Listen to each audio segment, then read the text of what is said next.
Okay,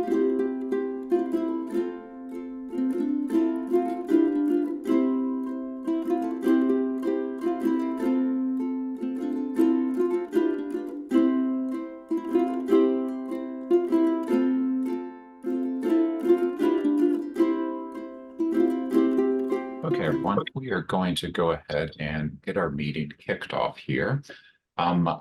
So today we're going to get started on the first of an 8-series workshop that's really going to kind of focus on and discuss the SBIR and STTR programs and really walk you through just various elements of those programs, talking about how to create a proposal package, discussing what goes into a budget, focusing on the correct way to discuss your innovation in a proposal package, even talking about things like the phase 1 to phase 2 transition, and just how do you figure out if I have something that's really commercially viable for the future. Before we get that kicked off, though, I want to allow Cindy Matsuki from HTVC to give a quick, brief introduction. Cindy? Hi, Dell. Thank you. Thanks, everybody, for coming to this workshop. And thank you to Dell. We just wanted to share that HTDC supports tech and innovation in Hawaii. We're part of DBED. We do tech and manufacturing economic development. Dell, do you have the slide that I sent you? If not, I can just kind of... I actually integrated it into the very end of the presentation. So I'll also discuss it at that point too. Okay, but then just be aware that HTDC has a lot of programs to support tech and innovation, including wraparound services and matching grant funds. So please hang on to the very end and we can go over some of those with you. Thank you. And thanks, Del. Thank you, Cindy. So today's presentation and kind of webinar, of course, to go along with the presentation, is going to talk about innovation. And innovation is a key thing that is not only important for businesses, but really kind of important just in everyday life. Innovation is always about looking at what is unique, kind of recognizing the uniqueness of it and evaluating whether it is actually unique, whether it serves a purpose, whether there's some benefit that goes along with that. But jumping the gun just a little bit here. So, lost control. There we go. So our agenda for this roughly hour-long webinar, first we're going to kind of talk about defining innovation. What is innovation? Because sometimes there can be a little bit of a disconnect based on what people think innovation should be and what innovation really is. And we're going to talk about kind of supporting innovation. Why is it important? What does it do? Why does it actually matter for the future?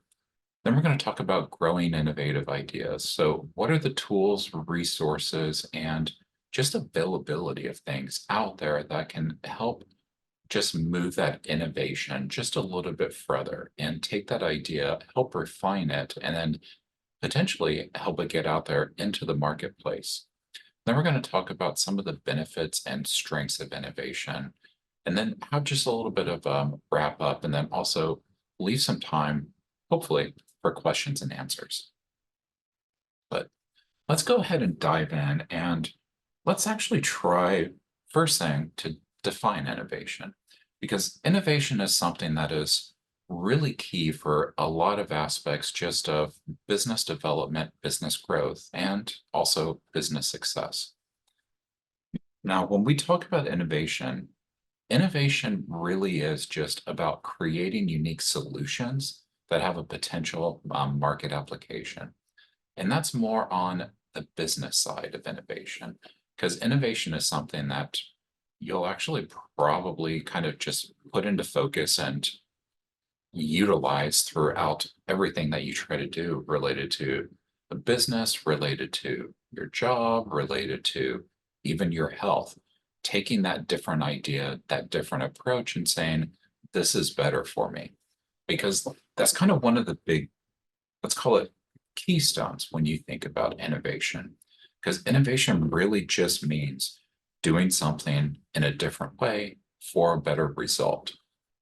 you've approached it in the past. You saw it didn't work out and you go, I'm going to change that. I'm going to change the way that works. I'm going to change the way I approach it. I'm going to change the way that everybody expects it to actually happen. And there's going to be a benefit out of that. There's going to be something someone else is going to gain. There's going to be something that just overall is going to, let's say, raise the bar a little bit. Now, what bar is it raising? Well, that's for you to actually decide. What is that bar that needs to be raised out there? How does it need to be raised? Kind of why does it need to be raised? And what is raising that bar actually going to do? Now, a couple of key facts about innovation, kind of, and using it to frame the rest of not just this presentation, but actually all 8 of them that are going to be in this series. One key factor that I always like to kind of discuss up front, and this can be a thing that can lead to multiple issues and problems, let's call it, down the line. There's often a confusion point, and a lot of people think innovation just means invention, but it really doesn't.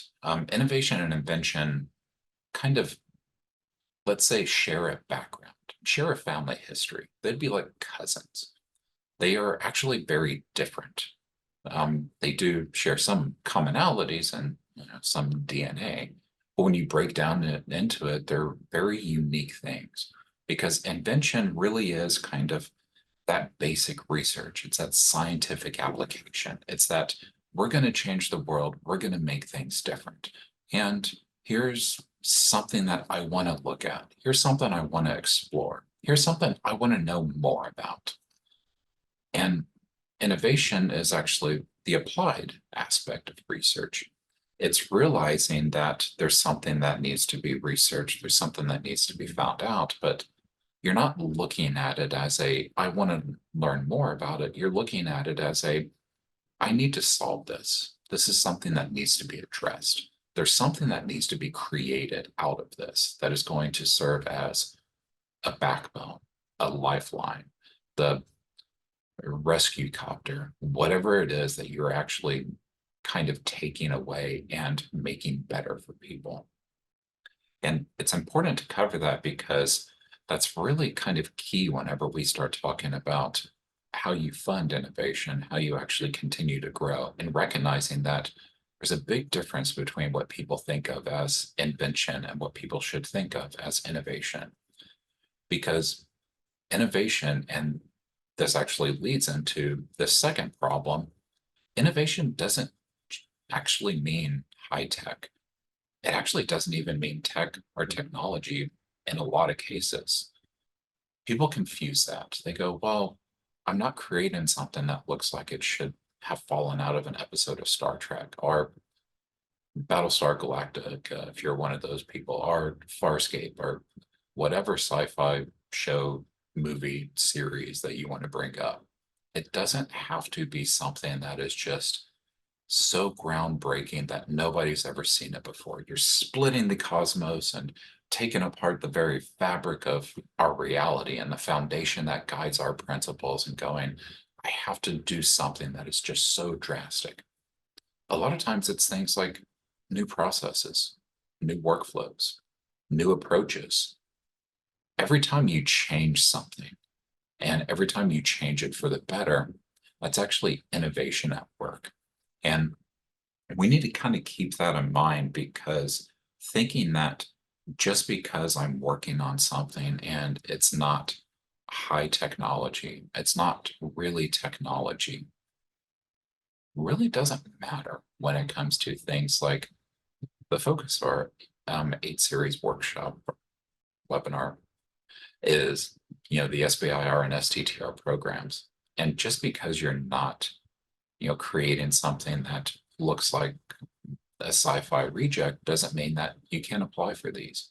Because remember, keep that foundation in mind. Innovation is something unique, something different, a better way, a different way for a better result.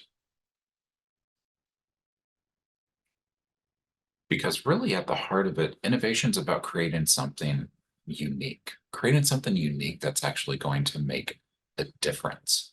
There's a place for innovation in everything, in everything you do, everything you think, everything you say, actually. If you don't kind of believe that, just think about some of these cases. Think about a time you tried solving a problem in a way that you hadn't tried before. And what came of that? Like, what did you change? What did you have to modify? How did you actually approach it differently? And it can be a business problem, it could be a life problem, it could be a family problem, but just any of those problems that you faced and you went, I have to have a better solution here. There has to be a better way to do this. And did it actually equate to a better solution in the end? Were you able to get a better benefit by just approaching it in a different way? Well, if you were, that was innovation at work. And that's the underpinning that we need to kind of keep in mind throughout everything here is innovation is literally just I did something different, it worked out better. That's innovation at play. Now, for our purposes, though, we're not really going to focus so much on the innovation in your life goals. It's an entirely different type of webinar series for, personal coaching. It's not what we're about. We want to look at innovation to product, innovation into something that is a product, something that you're going to sell, something that's just going to drive revenues. Another big thing, don't think product necessarily means something physical and in a box. Software can be a product, licensing workflows, licensing processes, things like that can actually be a product. Product just means I'm making money off of this. And I mean, if you think about it, it doesn't have to be money. We're no longer in a bartering system. You're not trading chickens for, what you're creating, but there is some sort of revenue that's gained. There's some sort of benefit that both parties gain out of that. And that's what we're going to kind of be focusing on when we talk about product, because at the heart of a product is that competitive edge and that competitive advantage. It's that thing that sets you apart that you go, yeah, this is actually something people need. This is something people want. This is something that's going to drive the rest of my business, the success, the growth, and the ultimate foundation of it over the next 5 years, 10 years, 20 years, however long you want that timeline to be. And you often hear the term, and keep this term in mind, when you talk about like innovation as it relates to product, sometimes you'll hear the word discriminators. Discriminators is just, what are you doing different? Why is that important? Why is it different than what's already out there? That competitive edge or advantage. So now that we've kind of talked about defining innovation, let's talk about actually supporting innovation. So why is innovation important to support? Well, because remember, innovation is not just about products, it's also about ways that you can kind of think about your business, think about aspects of your business, think about things that you can do to change your business. Maybe it's going out there and looking at a new market opportunity or a new segment, or modifying something so that more people want it, or modifying it in a way that it keeps people in that same cycle. Well, that's kind of that business process at work when we talk innovation. And a big thing that you'll often hear about, and you'll see a lot of times, there's a term called fostering a culture of innovation. And fostering a culture of innovation is not really about that. I'm creating something different that's a product. It's, I'm going to make sure that there's a pathway to integrate thinking differently, thinking big, and thinking about other stuff we can do in everything that I want to do for my business.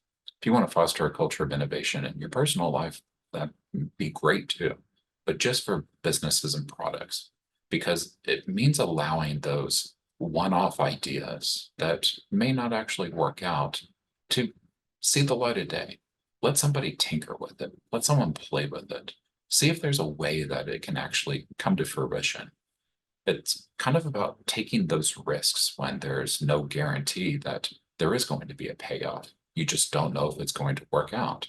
If it works out, could be great, could be big. If it doesn't work out, well, you probably got it to the drawing board. You did some tinkering around. You did some research, maybe you did some low-level testing, design, whatever it was, but you didn't sink all of your resources into that because you always have to weigh the opportunity cost of things you do. This is not only for product development, but just for businesses as a whole. Opportunity cost is that if I go after this, there's this other thing that I can't go after. There's this other thing I can't do if I do this thing. And knowing what the trade-off is that opportunity cost. And kind of at the heart of it, when we think about innovation as it relates to businesses themselves, is just not allowing yourself to become stagnant, not just getting to a certain point and going, yeah, I think that's good enough. I don't really need to do much else. I'm fine where I am. I'm happy where I am. There's nothing else I need to actually improve upon. You always want to be looking at those ways that you can improve everything.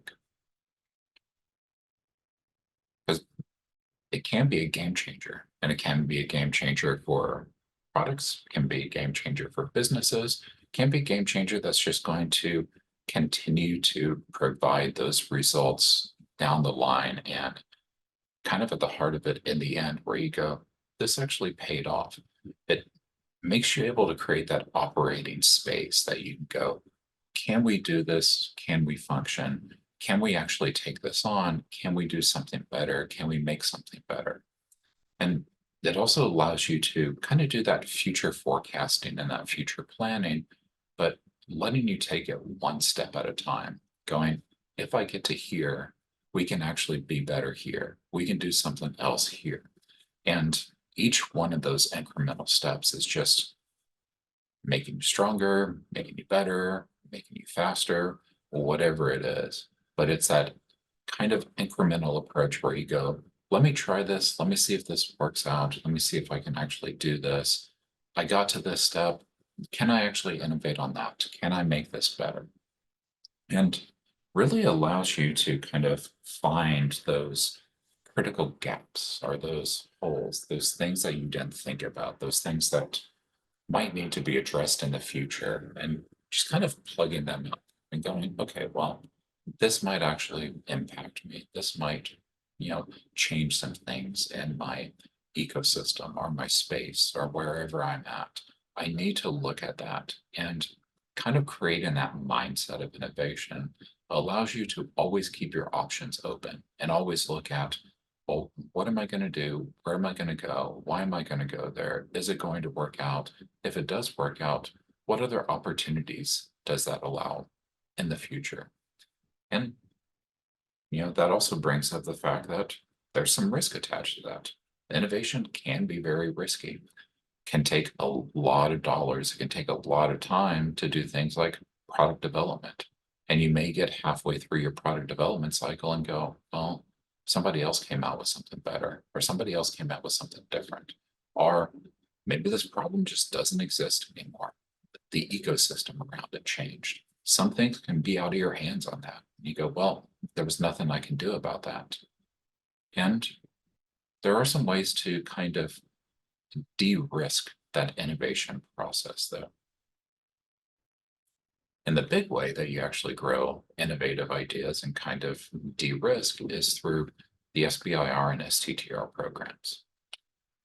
Now, the SBIR and STTR programs sometimes or oftentimes are called America's Seed Fund. So if you ever see the term America's Seed Fund, I guess maybe even keyword, because you'll always see those three words kind of stuck together. But America's Seed Fund is the SBIR and STTR programs. Now, these are federal programs, so they are federal funding opportunities.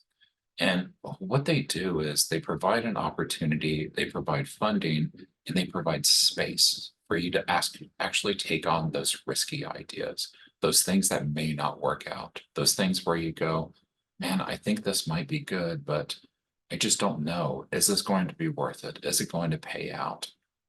I have to figure this out. I have to do some more research. I have to do some more development, but I'm going to have to sink a lot of resources into that. And if it doesn't pay off, then I'm going to be stuck holding the bag. I don't know if I can do that. I don't know if I can actually, put myself in that kind of risk.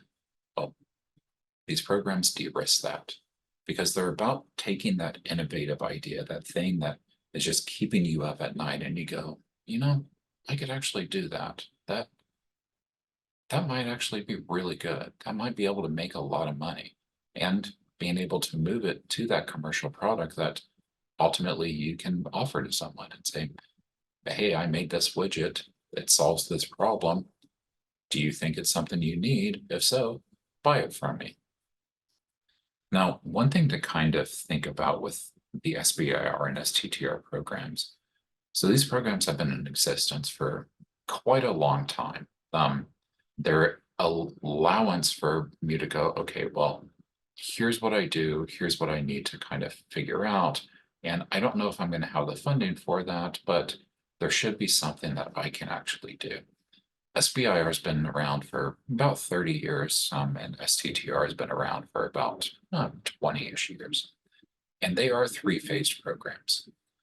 Now, they're stacked that way because when you kind of look at innovation development and when you kind of look at product development, it matches those three different phases. Because the first phase is just testing out. You're figuring out, can this actually work? Can I do this thing? Can it actually be created?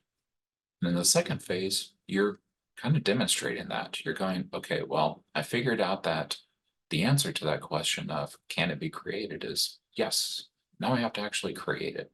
I have to get something down. I have to maybe create a scale model, or maybe, put down a process diagram, or I have to start figuring this out so that I can produce it in some way. And then that third phase is just that product launch. Taking that thing that you went, well, I don't even know if this is going to work, figuring out that, you know what, this probably can work, creating the product around that, and then putting it into someone's hands, putting it out there for wider distribution. Now, with this kind of three-phase program, one thing to remember about it is kind of stage gated.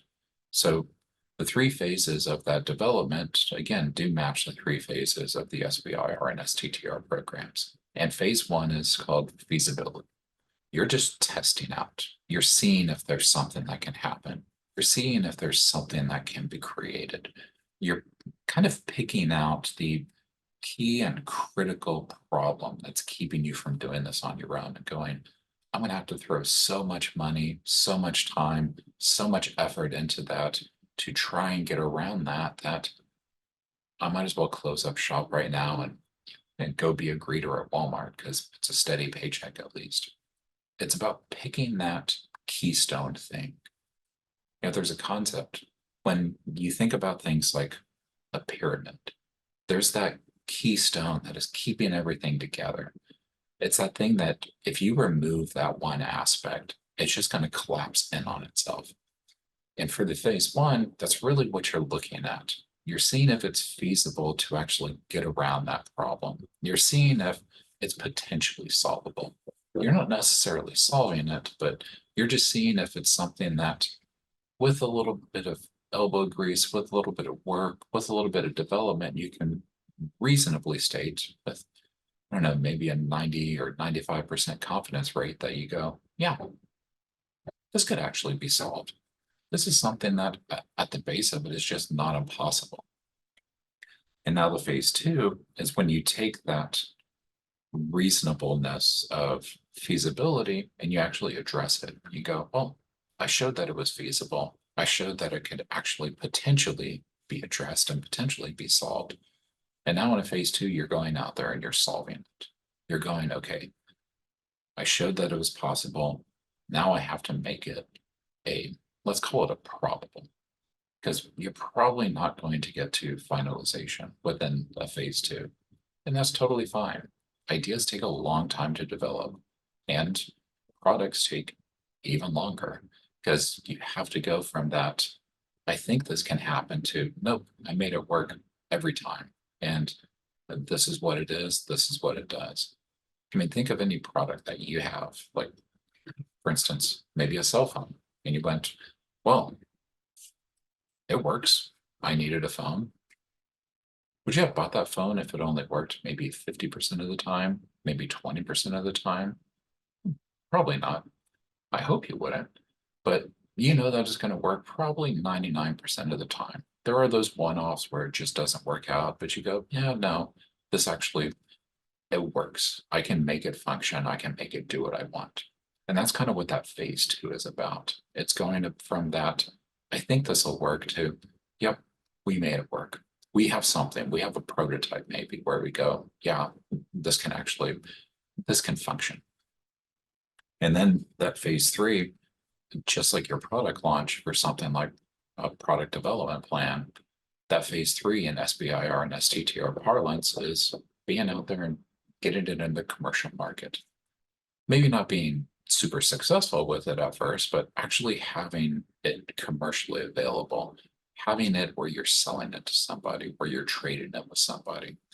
And a big thing to know about that is when we talk commercially available, doesn't necessarily mean it needs to be on every end cap of every target across the entire world, but it has to be out there in some fashion so that somebody can purchase it, so that somebody can actually trade you some sort of revenue and trade you some sort of money to get out there, buy it, and say, yeah, this was actually a product that worked for us and a product that we actually feel confident and feel comfortable about spending that money on.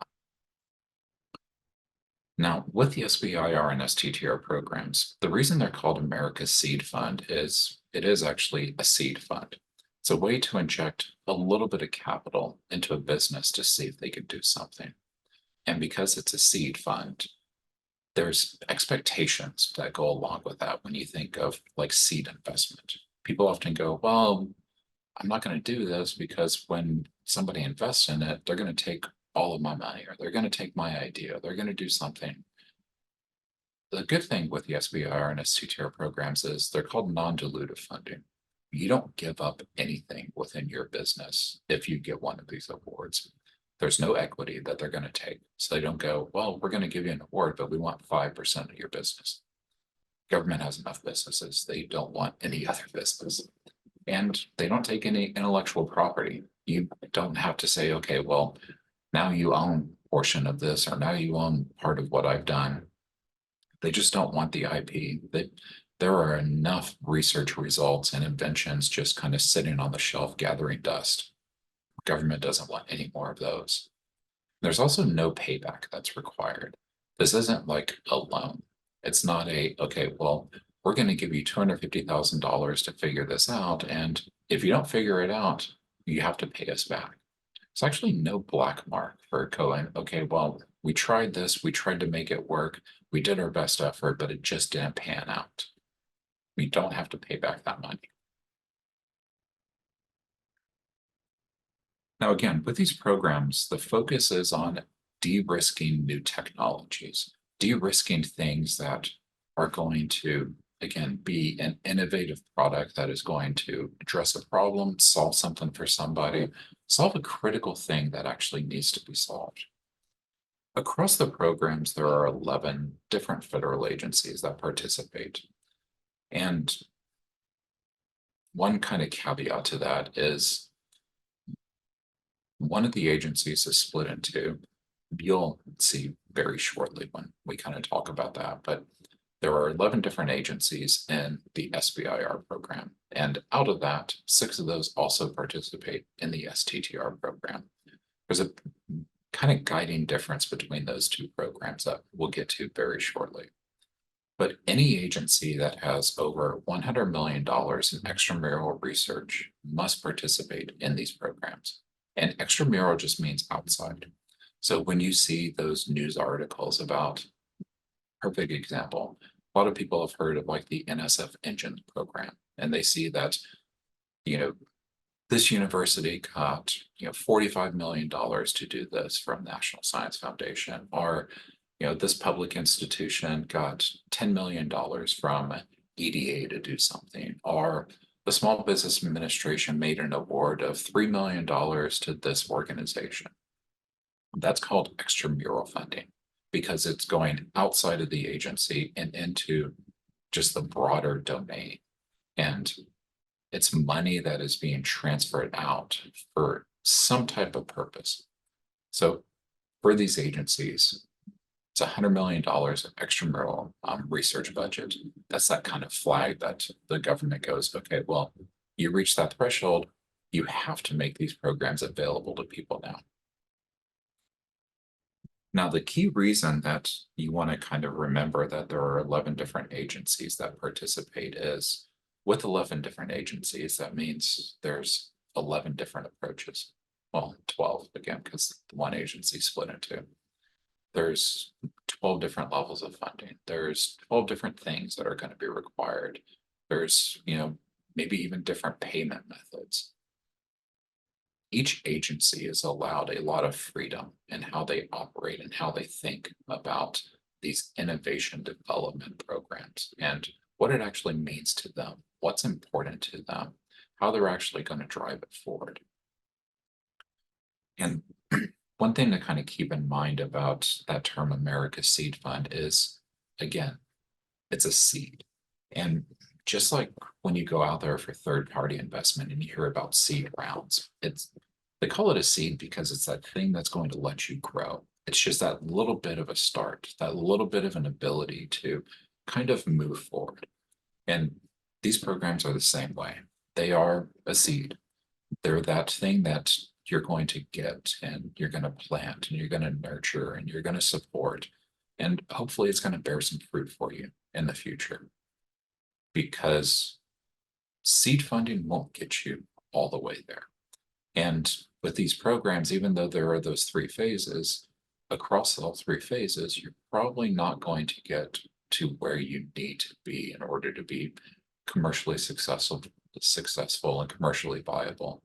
You're not going to be that new, Raytheon or that new Hewlett Packard just off of these programs. But they are going to allow you to get some breathing room. They're going to allow you to actually see if it's going to work out, to see if it's something that you can actually do. You'll probably always need outside funding to get all the way to that full commercialization and that full release. Now, whether that outside funding is large scale loans, whether that outside funding is maybe other grants, whether that outside funding is maybe a contract with someone like Department of Defense, doesn't really matter. And it doesn't automatically mean that you need to go to start doing the venture capital round and raising equity that way and raising funding that way. But outside of just SBIR and STTR, you're probably going to need something to finalize, to get it in a working format, and to make it widely distributable.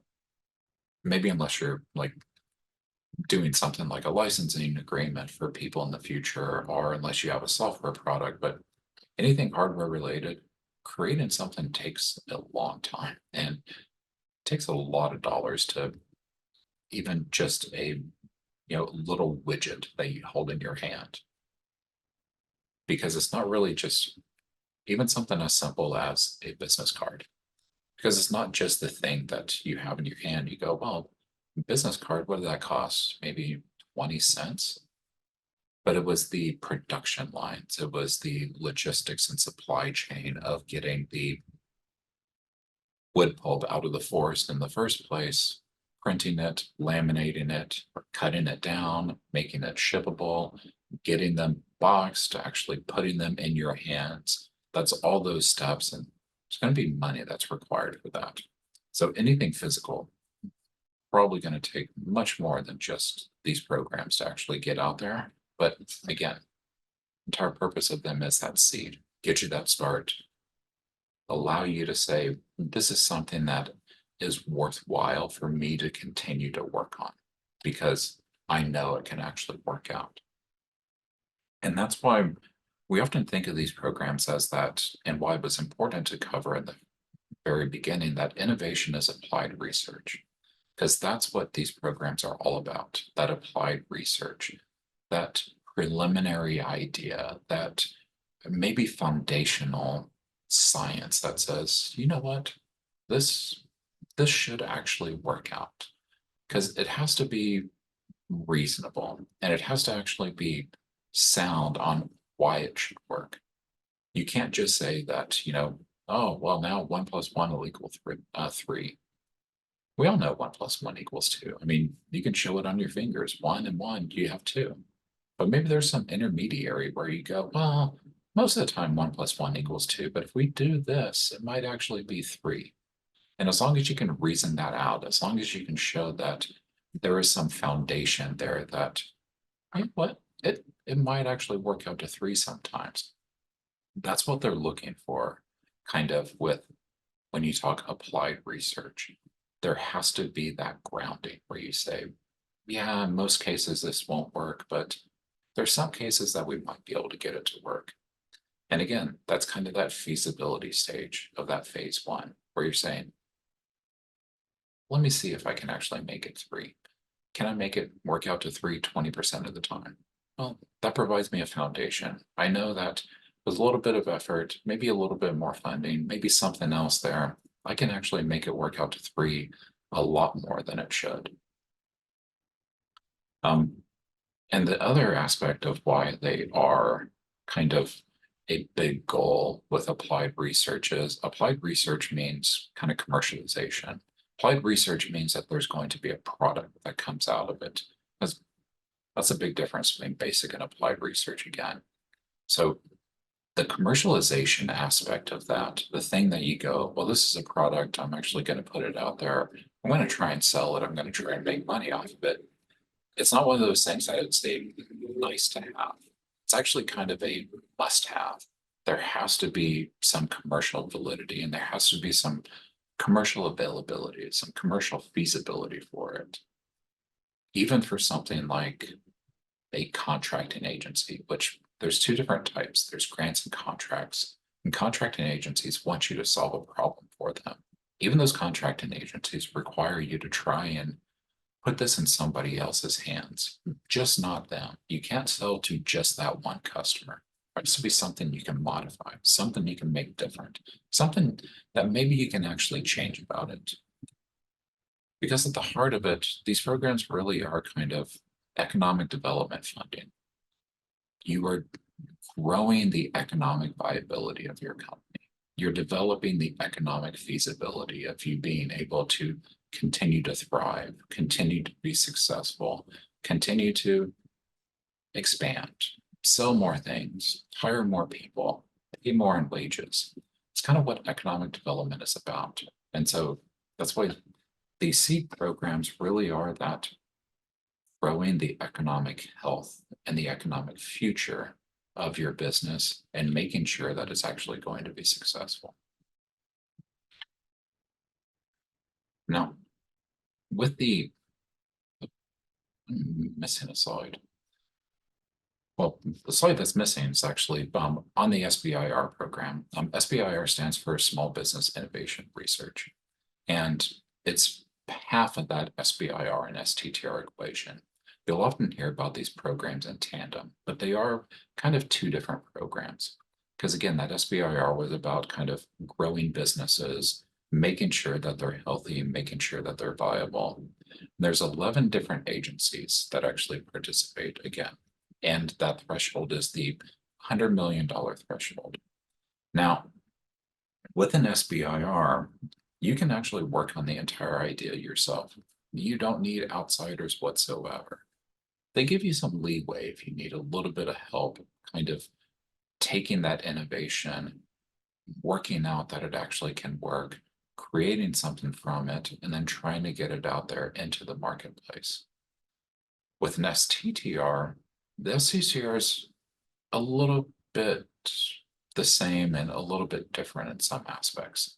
And that's why, one is 30+ years old and the other one's 20+ years old. Because kind of the genesis of the STTR was they looked at the successes of the SBIR program and said, you know what? There's something else we actually should be able to do here. We have all of these great ideas, all of these things that are maybe just sitting there on the shelf. Nobody actually put them together yet. Nobody was able to figure this out. And it's just research that's sitting there. It's that basic research. It's that invention. And we want people to be able to turn these into an innovation. So they created this program to actually help out with that, where it takes those technologies out of things like research institutions, which are usually universities. Sometimes people think of things like federal labs, which are also research institutions. And it allows a business to try and create something out of that. Now, that's not necessarily the focus anymore. You don't have to actually be licensing something from a research institution, but the program heart is still kind of there because there are some things that are going to be a little bit different around that when you think of the foundation that this program operates under. Now, one of the differences between SBIR and STTR is that level of funding. That means that an agency has to be in this, an agency has to participate. Any agency that actually spends over $1 billion in extramural research must participate. So that's why it's the 6 out of the 11 on the SBIR, and why it's been quite a while since the programs have changed. You don't get a lot of agencies that kind of meet that threshold. It did happen recently in about 2021. The USDA exceeded that goal and exceeded that threshold. So they said, well, now you have to be an STTR. And the STTR does allow you to work more with somebody else. It's not just about the business going out there and doing it on your own. In fact, it requires the business to participate with their research institution in order for it to be an STTR. But that's kind of enough about diving into the very specifics on those. A big thing about these programs, just to know though, is that thousands of businesses each year get an award to move that innovation a little bit farther along, a little bit closer. They take the ability of that non-dilutive funding and pick apart at that idea. They go, is this something that can actually be created? What do I have to do to make this a reality? What do I have to do to change it? And it allows them to, again, just like with the kind of innovation pathway and that rampway, it allows them to see if it's going to be viable in the future. It allows them to take on that risk without just crushing their business in return. Now, a big thing to know about these programs, just because they are so focused on that kind of incremental development, that take it a little bit at a time, take this stage, see if it works, see if you can figure it out, maybe innovate on top of that, take that stage. They are a pathway, and they can take just a little bit of time to kind of move between those stages. If you are looking at, well, I have this idea, I think I have this innovation, and I want to be able to sell it in the next 6 months. I want a product in the next 1 year. These programs probably aren't going to be a good fit. They do take a while, and it can take a while to just move through all of the different stages for them. In fact, between, those differences between like a phase 1 and a phase 2, you're probably talking about a 2 to 3 year period before you'd have something. Because a phase 1 is generally about a year. It's about a year to, again, take that feasibility, kind of look at it, move it forward. You can get up to roughly 305,000. NIH is the weird kind of offshoot on that, and say, okay, I need to see if this works. And it's about 3 to 13 months, depending again on the agency, on whether you can go, you know what, this should work, this should be theoretical, this should be possible. I can actually say, okay, this is something I figured out. And if you figure it out, well, then you would move on to that phase 2.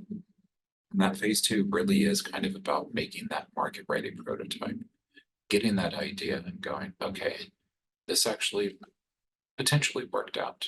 This is something that should be ready to go. And you get a little bit more money and you get a little bit more time for that because, again, product development is a lot of effort. It's a lot of money. It's a lot of time. It's a lot of work. So you get anywhere from 350,000 to about 1.5 million. Again, depending on the agency, and you get about roughly 2 years to actually make something that is more than likely approaching a market-ready prototype. A market-ready prototype just means it can't be held together with chewing gum and duct tape. It has to be something that is almost ready to stamp out, almost ready to kind of push forward with, and almost ready to go, okay, this is almost sellable. I need somebody to just believe in it a little bit more. You can, and then you look at that phase 3, which is that commercialization.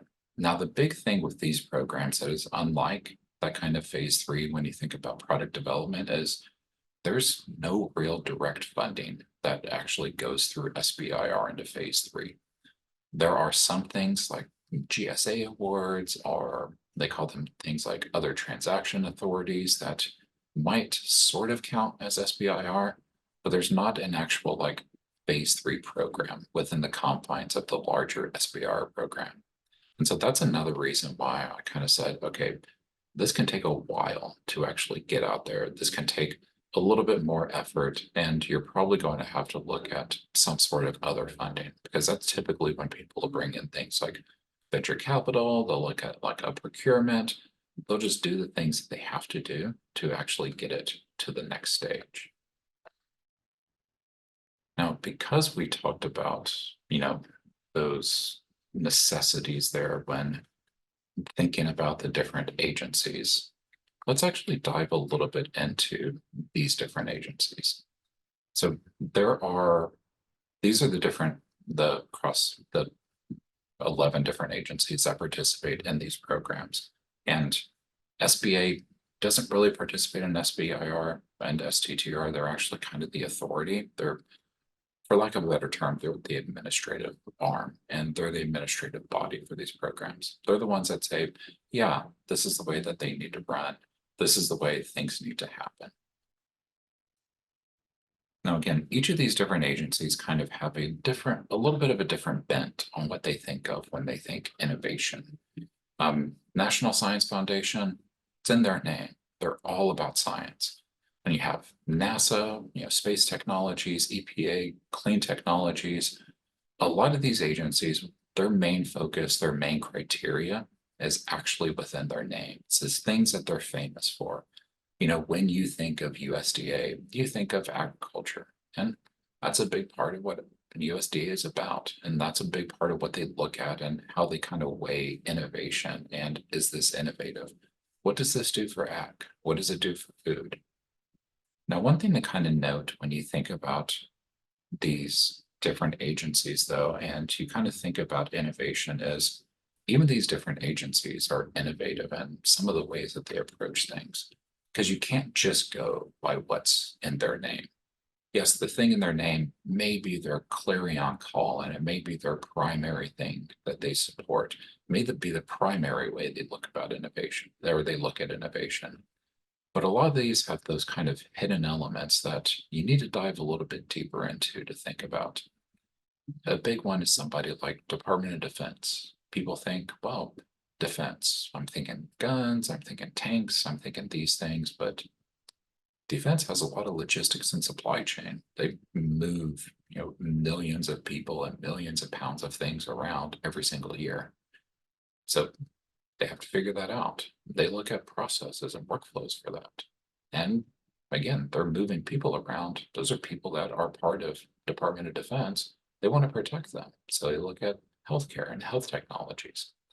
So they're not just a source of funding, they're also kind of a source of innovation in and of themselves, because they're constantly thinking about ways that they can change their own processes, ways they can change their own ability to move forward, the ways that they change their own. This is what we think about. This is what we think about innovation. So when you look at these agencies, don't just take the name for granted. Find out more. Dive in a little bit more. Each of these has a SBIR or STTR website that has a lot of information about the hidden aspects of innovation that they're interested in. So now we talked kind of about how you fund innovation. Well, let's just dive a little bit into some of the benefits and strengths of innovation. Because Innovation is actually a very beneficial thing. It brings a lot of strength just to your business. It changes your landscape and it changes the way you kind of think, the way you approach. There's four, let's call them major types of innovation that we often think about, particularly when we think about it and apply it to businesses. And that's incremental, radical, disruptive, and architectural. That incremental is just, I've done a little bit over time. I've gotten something and then I figured out, well, I need to modify this. I need to change this. Think about your favorite software product. Have they never updated it? What version are you on now? Well, that's incremental innovation. There's something that changes that is either better for you or sometimes better for them with each new version. So that's incremental innovation. And then the radical is just that kind of new pathway forward. It's that change where there wasn't anything there. The first airplane, well, that was radical. It was very different. There wasn't ever, an airplane out there. And then you have disruptive, that just really changes the way that people think about things. Disruptive is often used in that kind of competitive landscape where big one would be somebody like Kodak. Kodak had a bunch of different film cameras, and then somebody went, "Oh, we're going to make a digital one." Well, that was disruptive. It changed the game. It changed the nature of the way that we thought about things like photographs and photography. And then there's the architectural, which changes the underpinnings. Netflix is a good architectural one. Everybody went to Blockbuster. Everybody remembers late fees from Blockbuster. And then Netflix went, well, we can mail those to you. And you went, okay, well, I don't have to pay a late fee. That's that architectural change. And then they also innovated on that too and, brought us streaming. They went, well, we're tired of sending out DVDs to people. Can we just make this available?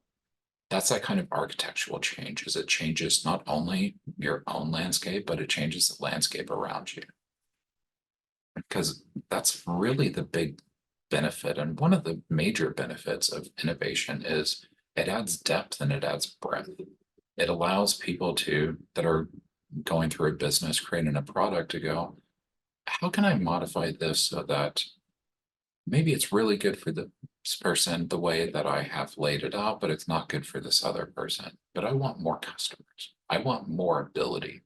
I want to capture a larger portion of that, market share. So that's what innovation does. It's those modifications, it's those changes, it's those differences where you go, I can be out there too. And it's also a big driver. Again, something that people should be culturing. It's that kind of pivot point where it leads to more growth, spurs creative problem solving and thinking.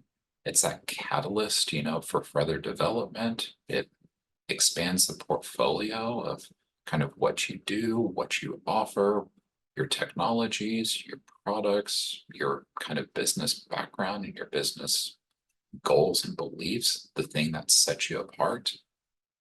It allows you to take and look at things in a different light, to spin things and go, what else can we do here? What else can we modify? What else can we change? Not just with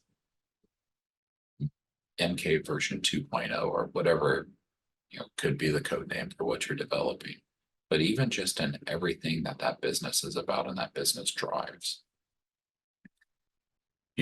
And again, you should always want to be innovating because you don't want to be that Kodak.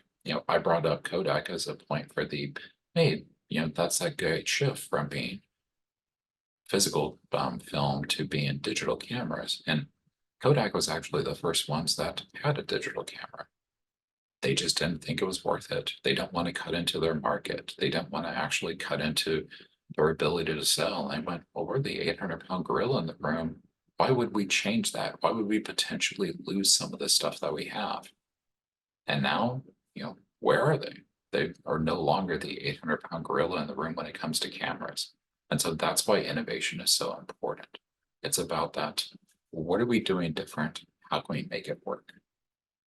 And it's also just an enabler, just kind of in the ecosystem. it's a really big growth point for small businesses.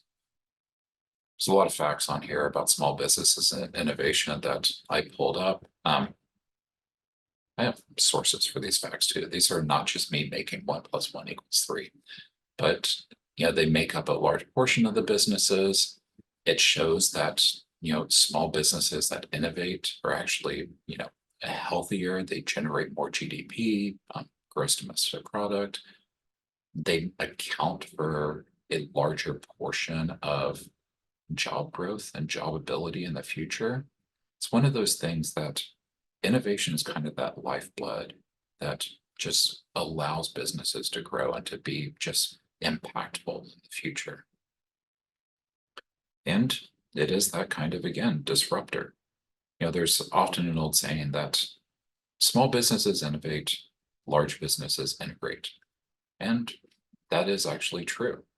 Large businesses take a long time to figure out if something's workable for them. There's always different things they have to do. They have to go through a bunch of different authorizations, and it has to go before a bunch of different committees. And maybe they just can't change something different because it does even that playing field. So just a couple of final thoughts on just innovation in general. So innovation is a big hallmark of whether a company and whether a venture is healthy and successful. It's that if you are innovative, if you are growing, if you are changing, that means you have the ability to do that. You have the ability to kind of do something different. You have the ability to move forward. And again, it can be risky, but there are programs to offset that risk. There are things that you can do, things that you can actually capture that allow you to take some of those resources forward, because there are a lot of resources out there to help you move forward. And one of the big resources is actually HTDC and how they help SBIR applicants and also SBIR awardees. Do you want to talk to your slide real quick, Cindy? Here's your slide. Oh, thank you. Sure, I can go over it really quickly. Just to let everybody know, if you do apply for SBIR, which I encourage everybody to do so, especially with Dell's talk about how everybody should continuously be innovating. This is a great way to do it on the governance time.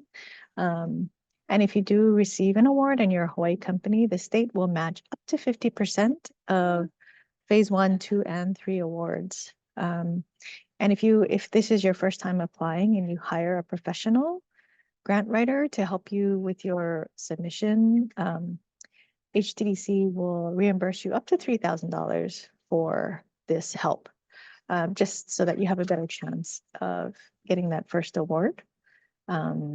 We also have commercialization assistance projects, and the funds, the matching funds, are more flexible than the federal funds, where you can use it for travel or equipment and other expenses.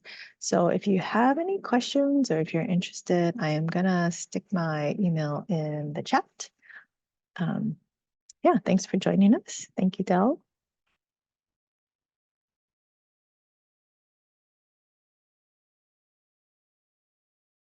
I'll give it back over to you. Sorry, I was actually answering a question in chat. But no, so as Cindy said, there's a lot of great opportunities. There's a lot of resources out there. Cindy just dropped her email in the chat, but then also you can contact me. Just real easy, Dell at innovationconsulting.guru. That is, my company is Peak Innovations Group. And if you have any questions, if there's something that you go, you know what, I have this idea, I'm not sure if it's actually innovative. I'm not sure if it's something that can go forward. I'm not sure if I'm actually a fit for these programs. Please just ping me. Would love to have a conversation with people, help them figure out if there was anything that they needed to do, anything that, is this a potential? And always willing to talk with people about that. this was recorded, so we'll make sure that the recording goes up. I'll make sure that the slides go out. I'll get them over to Cindy to distribute to everyone, and anyone that signed up, Cindy should be able to send those slides off to. But thank you for attending. Again, this is the first of the 8. Highly recommend you attend all 8. We're going to talk about different stuff each time, and throughout the process, kind of build on it, just kind of one step at a time. And we hope to see you in the rest of these. So thank you very much, and thank you for your time today.